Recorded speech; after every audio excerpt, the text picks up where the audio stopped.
In 2058, the people of Pinjaros won their independence, following a popular armed struggle. The revolutionary government that emerged from this period of instability was headed by the Pinjaros Workers' Party. In the years that followed, the party would face seemingly insurmountable obstacles in the effort to turn a revolutionary program into a practical reality. Decades after their liberation, the people of Pinjaros still faced a serious issue of urban overcrowding, despite an increase in urban development on the mainland. Having nationalized numerous resources and industries, the state found itself with immense resources for public works and improvements to the land. The party reached a decision to tackle multiple problems at once. A number of new cities would be built on the coast, with the latest advances in ecology and technology at their core. Overcrowded city dwellers would have new homes to move to, and ecosystems destroyed by industrial activity and resource extraction would be rejuvenated. Welcome to the first of the new cities, Limnos. Thanks so much for joining me. My name is Emily, and this is my second New City Skylines series, Limnos. Limnos and Pinjaros are two cities in the same country, but the builds take place at different times.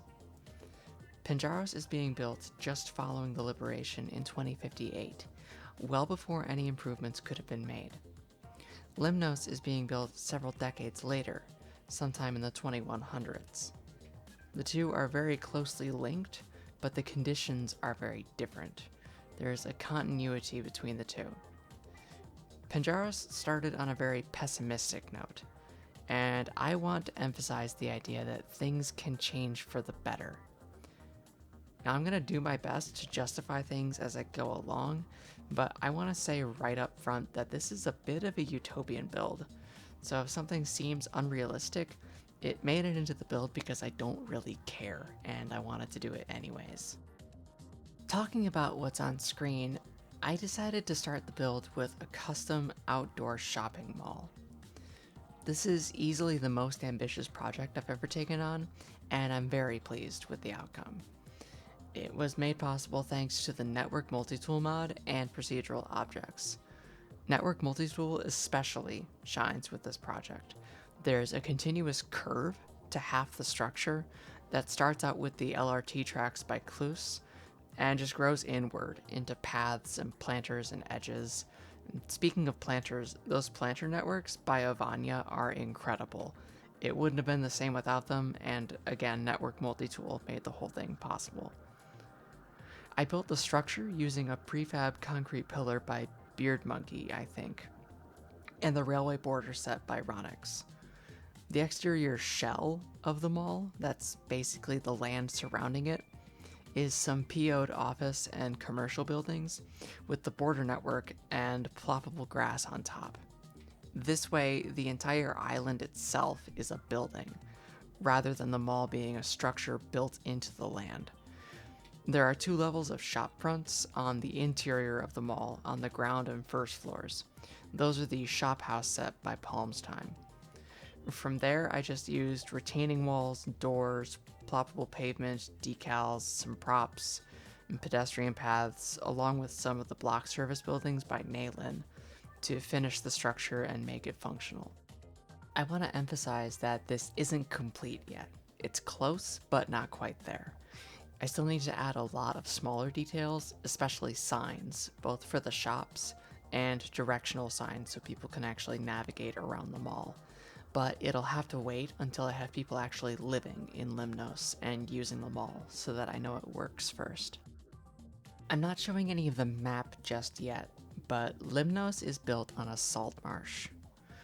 Given the tropical climate, a mangrove would have made more sense, but there are exactly 2 mangrove trees available on the workshop, and both are rather try-intensive assets, and I'm doing my best to keep a decent FPS for as long as I can. Unfortunately though, I'm gonna run into issues no matter what I do. Trying to build a proper marsh in the game is just like trying to build a proper forest. Nature doesn't have an FPS counter to keep an eye on, stuff just grows everywhere that it can. You can try that in City Skylines, but say goodbye to your performance. So as with the regular forest, I'm gonna have to try to strike a balance. Good looking sections of dense marshland punctuating open stretches of shallow water. Given the setting and the theme of things being better, Limnos will effectively be the opposite of Penjaros. Where Penjaros is an industrial export economy, Limnos is a tourist and media economy. Where Penjaros has no waterfront, Limnos is nothing but waterfront. Where Penjaros is auto-oriented, Limnos is built around transit and bikes, etc. As I just said, Limnos will be a tourist and media economy. It's an entirely new city built from the water up on a destroyed marshland, so it has no industrial history or basis. There are few, if any, natural resources to be exploited around it, and the site is not optimal for a port. So economically, it doesn't have many opportunities at first glance.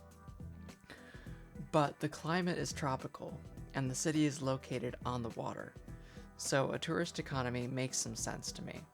There will be plenty of hotels and different things to do and see on the waterfront, and I'm thinking maybe the government advertised this as a city for artists when it was being built, or maybe they struck some deals with media firms to set up shop in the city. We'll have to see how it goes. I'm glad to have 2 active builds now, as it really helps to avoid burning out on just the one build, and it's nice to have such a strong contrast between the two.